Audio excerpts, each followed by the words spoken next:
Ladies and gentlemen, welcome to the Yellow Card Podcast, episode 10. With me, as always, Chris Jones, Diego Galvez right here. Chris, we have some talking to do today because a lot is going down in the soccer world. We do have some talking to do. This is episode 10. Yeah. Boy, what the Jesus. Episode I thought we were on 9. All right. I'm in. Yeah, episode 10. Episode 10. So, anyways, speaking of episodes and speaking of how much we have to talk about today, it is no question at all that we got to get going on the Champions League, which happened to take place last Tuesday and Wednesday. There was a lot that went on. We'll also be talking about the Classic week, Bayern Munich versus Dortmund, Everton versus Manchester United, Manchester City versus Liverpool, a clash between the two best coaches in the world. Of course, Chris's teams, Juventus versus Lazio.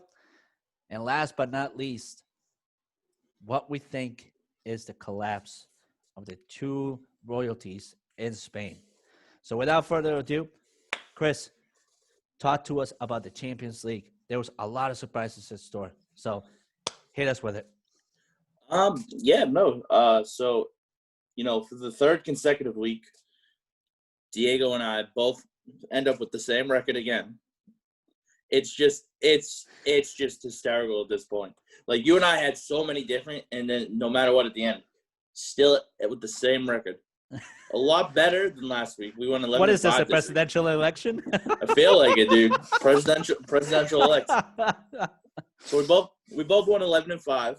We're both 29-21 in the Champions League department. Real quick, both of us had Mönchengladbach to beat Shakhtar Donetsk. I had 1-0. You had 2-1. It was 6-0. That was a game. It was a wowza. It was. I had Atletico to beat Lokomotiv Moscow. You had the 1-1 draw. It was exactly the 1-1 draw, so props to you on that. Bayern Munich and RB Salzburg. We both had Bayern winning 3-1. They won 6-2. So, that looked good. Real Madrid and Inter Milan. Real wins 3-2. I had them winning 2-0. You had Inter winning 2-1. So points for me there. Manchester City against Olympiacos. I had them winning 2-0. You had them with the right score winning 3-0. Porto and Marseille. I had the 0-0 draw. You had Porto 2-1. So that's a win for you. Liverpool and Atalanta. I had Liverpool winning 2-1. You had Atalanta winning 2-1. It was 5-0 Liverpool. Ajax and Midtjylland. I had Ajax winning 2-0. You had Ajax with the 1-1 draw. They won 2-1. Very much so could have been a draw the way that Ajax was down some players because of COVID. Then we get into the Wednesday slate of games. Manchester United lost to Istanbul Başakşehir 2-1, and the biggest surprise of the week. Lazio. There's a biggest surprise, too, when Chris can say the name of that team. So, anyways. Damn right. Both you and I had Manchester United there. Lazio and Zenit. You and I both had Lazio. I had them 2-1. You had them 1-0. It was a 1-1 draw. Barcelona and Dynamo Kiev. I had them Barcelona winning 2-1, which was the exact score. You had Barcelona winning 4-1. So props to me for the exact score there. Ferencváros and Juventus. Both of us had Juventus. The final score was 4-1. You had them 4-0. I had them 3-0.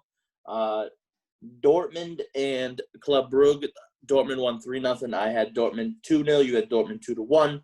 Sevilla and Krasnodar. What a crapshoot of a game that was. Sevilla came all the way back. They were down 2-0 early. They went 3-2.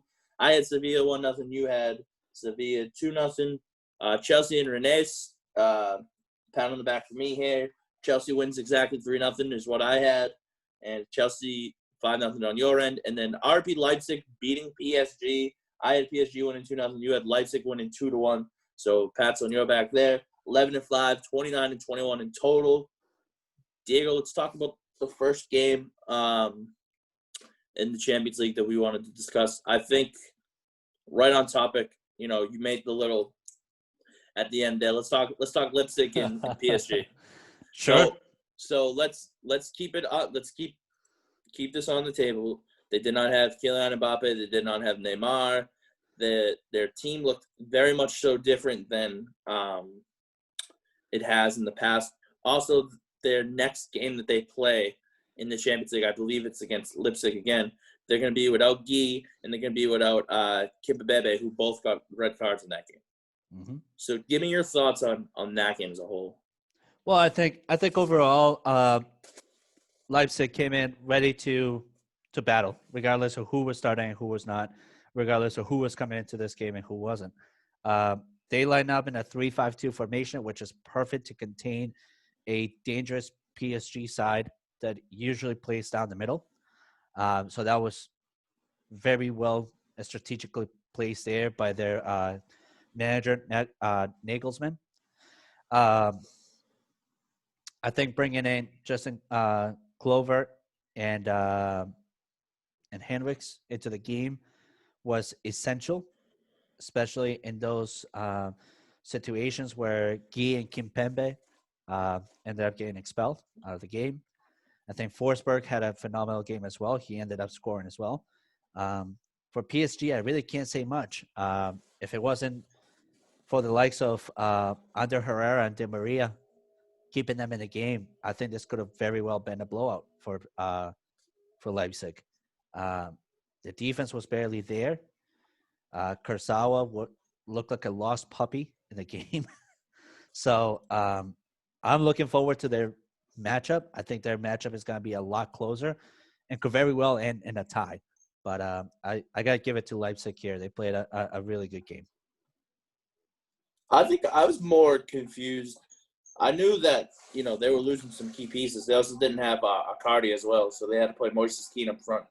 But I think the big thing for me to take away from this is in PSG's side, having Marquinhos in the center mid kind of threw everything off for me. So I would have personally started Rafinha in the center mid and had Marquinhos start over Pereira if I was Tuchel. But again, really not much for me to say. I mean, Leipzig played their game. Di Maria came out and scored early, but other than that, I mean, Leipzig just had their foot on the throttle. Forsberg scoring the penalty was the dagger there, and they just didn't look back. Yeah. I don't know. Just looking at the game, just how many offsides that PSG had, I think, was the big takeaway for me. Is, they had 7 offsides calls, which is very rare to see in soccer. So just looking at this moving forward, PSG might be in trouble when it comes to if they're able to move out of the group stage now. So they're really going to need Mbappe and Neymar to produce at a high level. Absolutely. Absolutely. So let's move on to the next big match of the game, which it took us both by surprise. Liverpool and Atalanta. What are your thoughts there? Because I'm speechless personally. You are. I don't know what happened there. I really don't know what happened there. But I know I know you're a big Mo Salah guy, so I can tell you exactly what happened there. And that is that they have a new dangerous front three that is so much better than it has been before. Added Diego Jota instead of having Firmino up there just makes that team that much more dangerous. And I can't wait to see this team play going forward. And it's actually funny because you and I discussed this earlier in the week, and you definitely forgot it because I could see the look on your face as I said it. Is hot take alert. Firmino, by the end of the winter transfer, will not be a Liverpool player.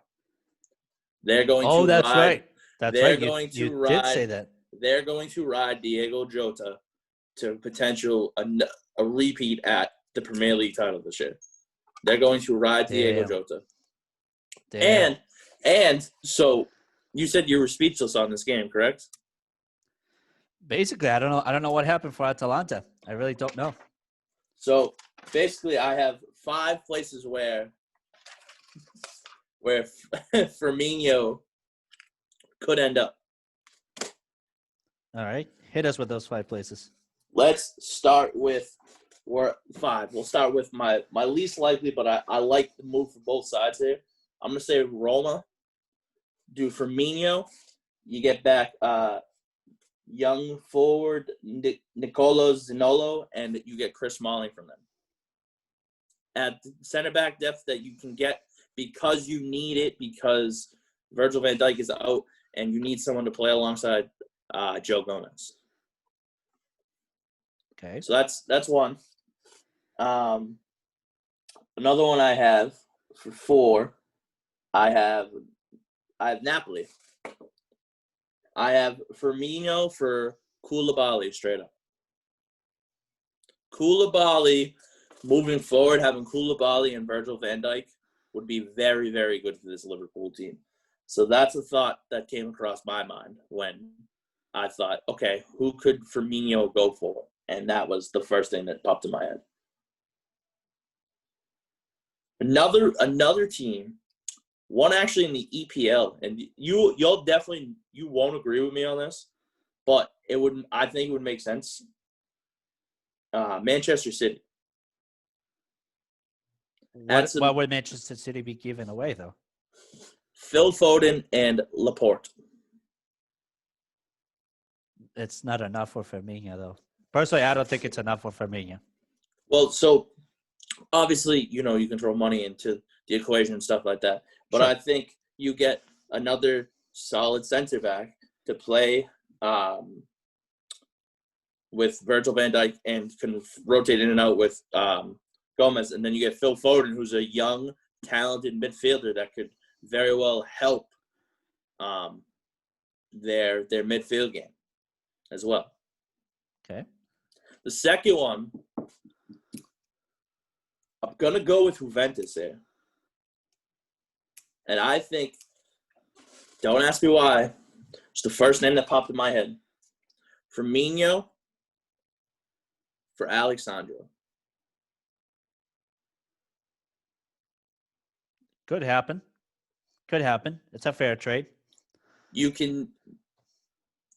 Sandro can play left mid, he can play left back, he can play any of the midfield. It would be good for them, and also they'd get another addition. Juventus would get an additional talented striker up front, which would be beneficial for them moving forward for Ronaldo's golden years if he stays there. So what's your number one? Number one? Oh, you know exactly where. What team is just so good already that they could just use another striker and just be even greater? Bayern Munich. Bayern Munich. Firmino for David Alaba right off the bat, just like that. Boom. But then I think, so as much as I love that trade, I think there would be some troubled waters ahead. It'd be basically what Manchester United's going through right now with keepers, where they have David De Gea, Dean Anderson, and Lee Grant, all 3 very well talented goalies. Then you have in Bayern Munich, you have Robert Lewandowski, Eric Choupo-Moting, and now Firmino as well. That is, like, I would feel bad for that manager because who the hell do you start? It's not like Firmino is a bench player. It's not like Lewandowski is going to be a bench player. I wouldn't even think about it. Could Choupo-Moting come off the bench? Sure. I mean, he's used to doing that at PSG. But what was the point of the move, anyways? But hey, it'd be controversial as hell. I would have put it past Bayern Munich at this point. I just think in a different aspect that you can have Firmino even fluctuate towards a cam position, and then you can have him fluctuate with Thomas Muller. But is he fast enough for that? Is Thomas Muller fast enough for it? He is. He's all over the place. Oh, I don't know. But just the thought process that I had. I mean, that's beautiful. Honestly, that is beautiful. But anyways, Liverpool owned the crap out of Atalanta, 5-0 on that game. Let's move on to another one that we thought was close too, though. We thought Real Madrid versus Inter Milan was going to be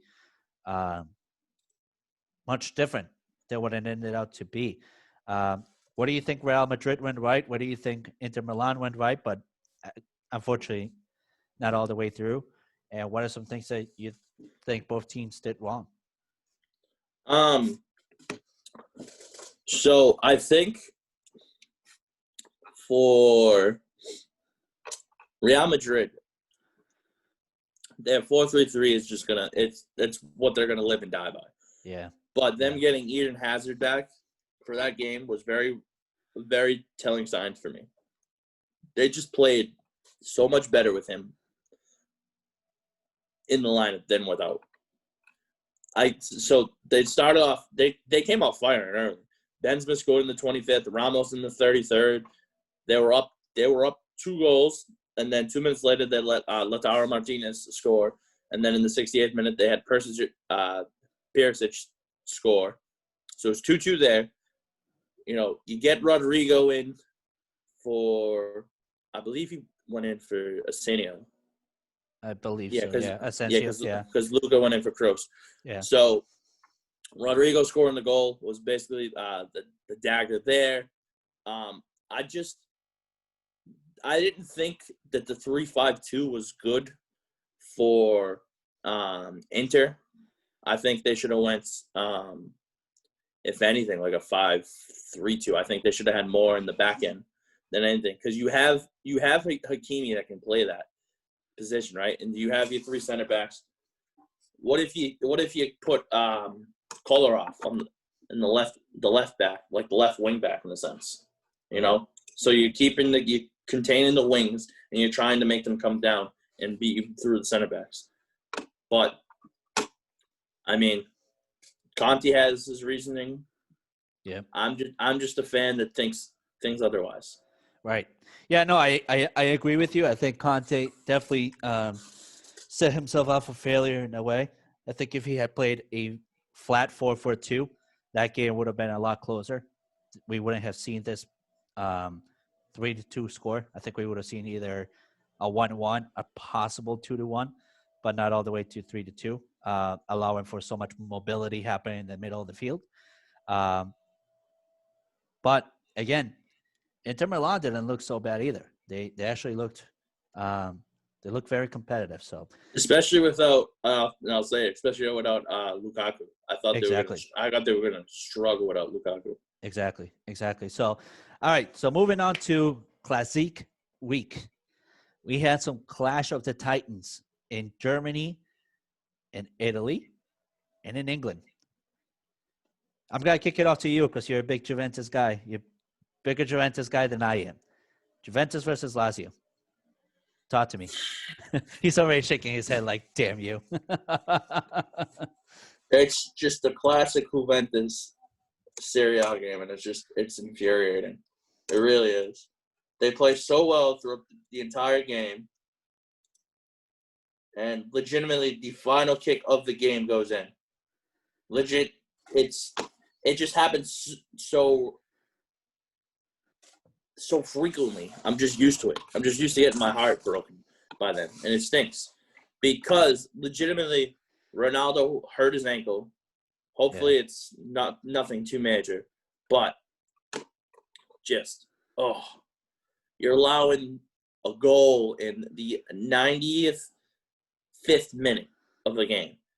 It's the most infuriating thing, and I'm sorry, Pirlo, you got to get away from this 3-4-3. He loves it so much, and it just doesn't fit the team right now. It doesn't, and they really need 2 things in my opinion. They need the Leighton Alexandro back ASAP because they're struggling on the defensive end. Danilo and Bonucci looked pretty good today, but DeMiro was all over the place. Then you have to figure out your 3-man rotation up front. Yeah. You have to figure out. So Morata's definitely the starting striker for them. Ronaldo playing the wing.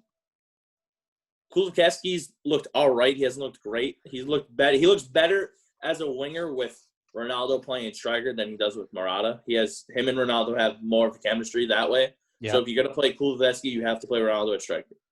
The right wing, you need to play either Paulo Dybala or Federico Bernardeschi. Either of those two need to be starting on the right wing if you're going to run this formation. Mm-hmm. Then the second thing is, don't get me wrong, love me, Bettenker, but you need to play Arthur. Arthur has not played since he's been in Juventus, and he needs to be playing more. He's too young, too talented to not be in the lineup. I agree. No, I agree. Definitely. The only good thing today was that Chiesa was not dressed. Because if he was dressed and he played, I would have lost my mind. Biggest waste of my time was them getting him. Oh, you are too funny. All right, so moving on to Everton versus Manchester United.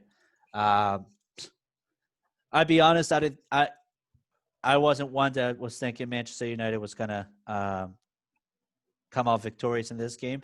I thought if anything, it would have been a solid tie. Both teams looked really good. But numerous mistakes from Everton. And I think for Everton, having Richarlison out in this game really, really cost them everything. They need to move forward with the signing of Isco. If Isco does sign with Everton and plays with James Rodriguez, there is your solution. I'm a Manchester United diehard. I think it's no secret to anybody. But I think until Ole Gunnar Solskjaer figures out a consistent lineup, once again, I'll say this, Manchester United is not going to look like the empire that it once was. He could very well be sacked as well before January 1st rolls around. So it was a great game, but it wasn't something to brag about like crazy. If it wasn't for Bruno Fernandes, Manchester United would have never been in this game because Bruno Fernandes also had a hell of a game. So once again, a little bit of luck on OGS's sign. Anytime his backup is up against the wall and everybody thinks one more loss and he's going to be fired, you just the first thing I think about is the meme when you're sitting back playing video games and you know you need to win and you sit up. Literally, that's how it is every time. Exactly. It's unbelievable how many times this guy has legitimately been, quote unquote, a loss away from losing his job, and it literally has just rolled over it. It's unreal. I can't believe it. And I agree with you 100%. Everton needs Richarlison back, and if they get Isco, you play Allen more in the left side or the right side center mid role. You play Isco at cam. You have Isco as your cam, and then you have your three wingers, and you get Sigurdsson off the pitch because he has not been good for them this year. He has struggled for them this year. Wait, again, I mean, he was part of the errors that Everton made. There was many occasions where James Rodriguez was signaling for a different play that was more of a attacking play, and he was pushing a defensive play at no time of need. So, anyways, moving on to real quick. I think moving forward, Wan-Bissaka. What are your thoughts on going into like a three center back type formation, having Bissaka be like your right midfielder on the right side? It's worked out before, and that has been played before.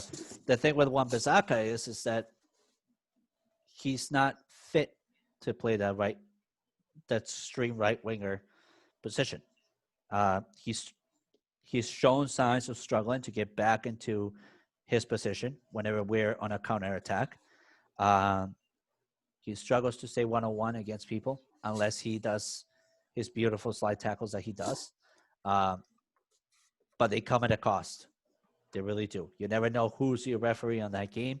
And at any point, it could be a red card, and that costs us a game for everybody else, especially because we don't have any solid right wingers at this point. We let go of Diogo Dalot, and we let go of a couple others. It's not ideal. But anyways, moving on to the German clash of the Titans. Bayern Munich versus Borussia Dortmund. That game looked amazing. It was everything that it was set up to be. Unfortunately, there can always be just one winner, and that winner was Bayern Munich, once again proving that Germany is under Bayern Munich control once and for all. No questions whatsoever. Uh, what were your thoughts? Because Dortmund looked good. I'll admit it. Dortmund looked really, really good.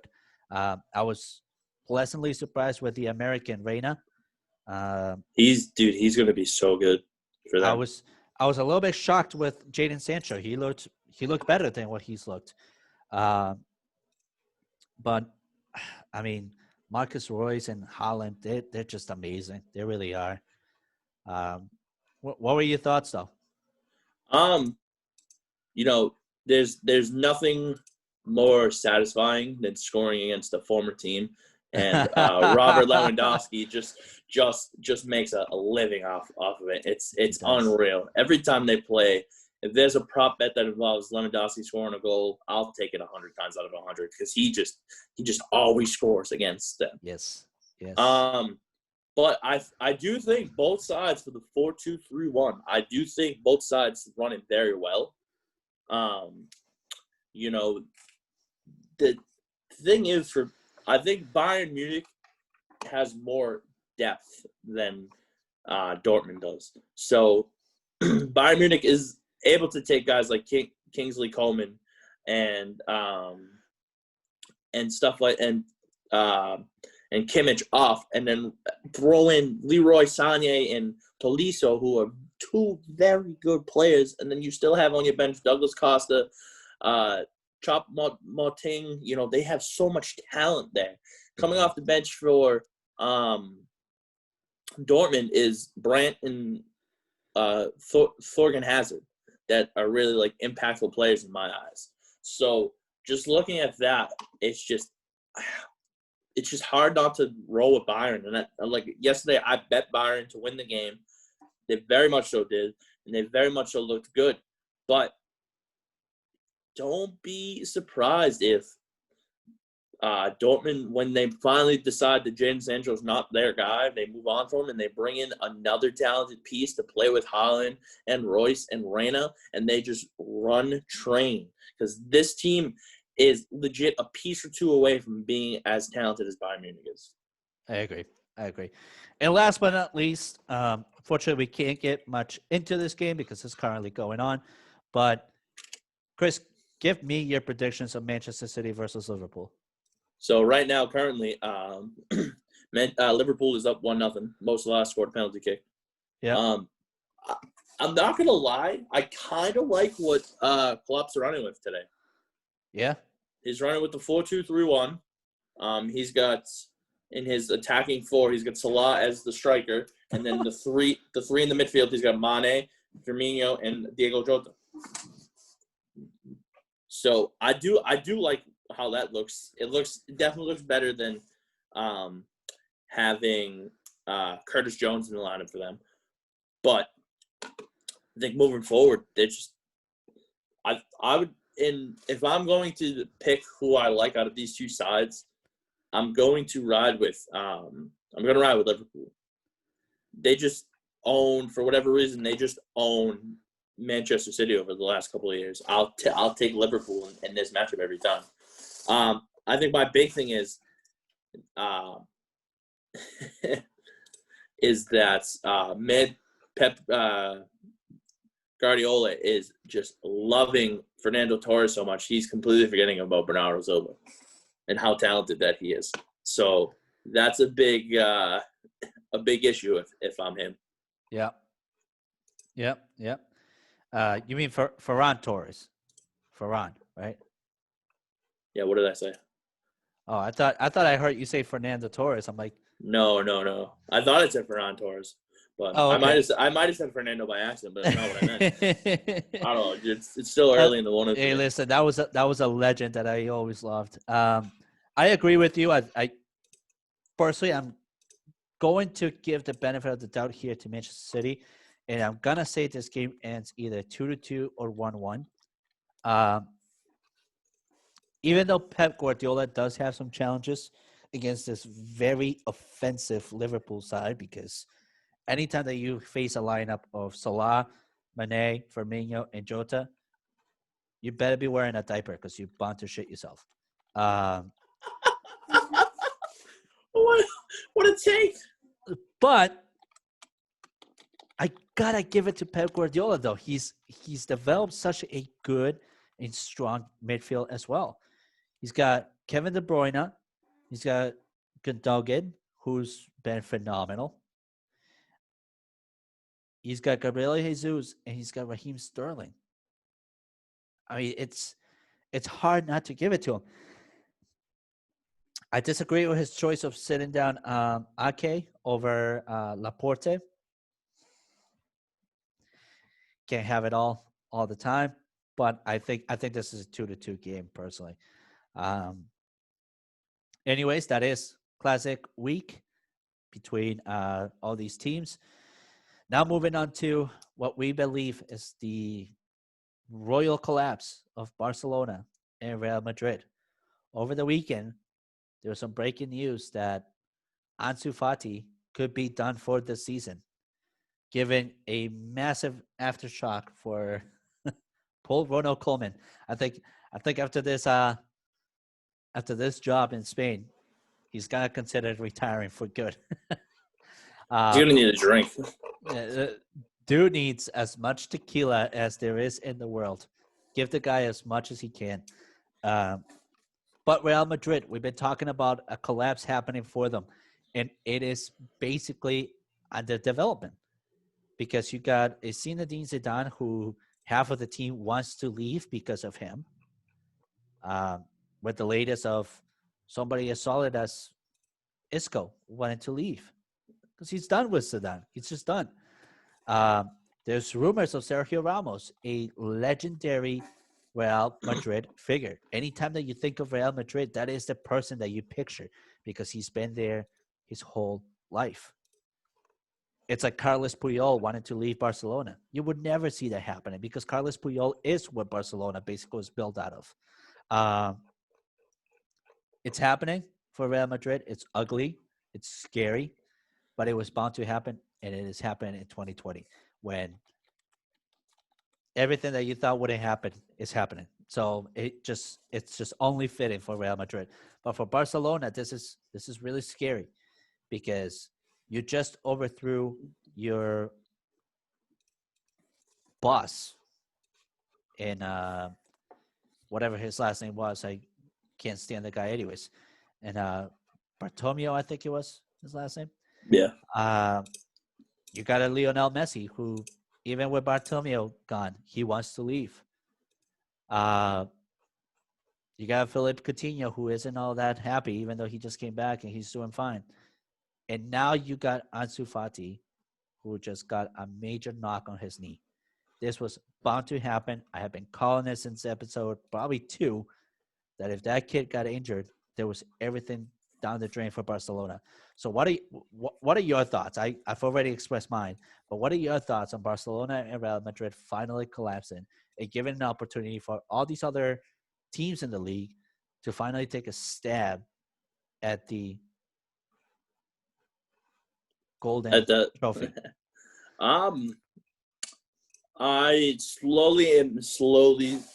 I mean, don't get me wrong. I've been riding Atletico the entire year. You have, especially with the my future that's still pending. Looks very good right now. But just if you look at how these two teams have played in the La Liga league, Real Madrid 13-5 goals, 4 goals against. Barcelona 15-8. So usually their goal differential is much better than this, especially 7 games in. So I do think I think the La Liga league is getting a lot better. And besides the big 3, I think Real Sociedad's becoming a big threat. Villarreal is playing really well. Real Betis has looked good. Sevilla, we both were high on. They're struggling a little bit. But I don't know. Right now, just looking at the table and looking at, the schedule down the line, you look at a team like Atletico, who have drawn twice and won 5 games and still have yet to lose. And their goal differential is 15. They've scored 17 goals and they've only given up 2. Jan Oblak has only given up 2 goals in the La Liga fixtures. So it's just hard for me. And one of them was one of them wasn't yesterday. It was, when was the last time they gave up a goal? It was on Halloween against Osasuna. So they just look so good. Atletico looks so good. They're going to be dangerous. Yao Felix, Luis Suarez is just a dangerous duo up front. But did you see the formation that they were in yesterday? By any chance? I didn't get to catch it. No. 3-4-1, 3-4-2-1. Suarez up front, Llorente and Felix, and as your attacking midfielders, Kieran Trippier, Correa, Koke, and Salah as your defensive midfielders, and then your 3 in the back. You had Hermoso, Jimenez, and Savage. Sheesh. Still no spots for Lamar. Lamar coming off the bench for him still. Correa, another name that's still coming off the bench for him. But they have some talent, and I think this is going to be the first time that we see somebody that's not Barcelona and or Real Madrid win the La Liga this year. Yep. No, and I think part of what is making Atletico so strong is that even though letting go of Thomas Partey, it really hasn't cost them much. Mm-hmm. This is one of the very few teams in 2020 where letting go of top figures hasn't cost them that much. I mean, you look at PSG right now, they're hurting. They let go of Eric Choupo-Moting. They need somebody up forward to give them an option. You can't always kind of Kylian Mbappe and Neymar. Agreed. You look at somebody like even my team, Manchester United. We're struggling with the center back, and we just let go of Chris Smalling. How stupid was that of Ole Gunnar Solskjaer? Very. And so you look at Wolves, for example. They let go of Diogo Jota. Now they're basically nowhere to be seen. So fun fact for my fans of the Liga. Since the 2000 and 2001 campaign, there have been 1, 2, 3, 4 winners of the La Liga, and in 18 out of 20 of those years, it's been either Barcelona or Real Madrid. Oh, Real Madrid, yeah. Can you name the other 2 that have won the league? Atletico Madrid. 2013, 2014. And there's one in 2003 and 2004. I believe that was Valencia. Right on the money. Ooh. Right on the money. Woo. I thought the tequila was going to affect me from last night while I was celebrating. But, no, that's good. That's good. So that basically does it for episode 10 from Chris Jones and myself, Diego Galvis. Again, keep following our social at Podcast Card on Twitter, at CJonesWho1212 on Twitter, at Diego the DJ on Twitter. Make sure that you're checking out Spotify, YouTube, or SoundCloud, whichever one works best for you.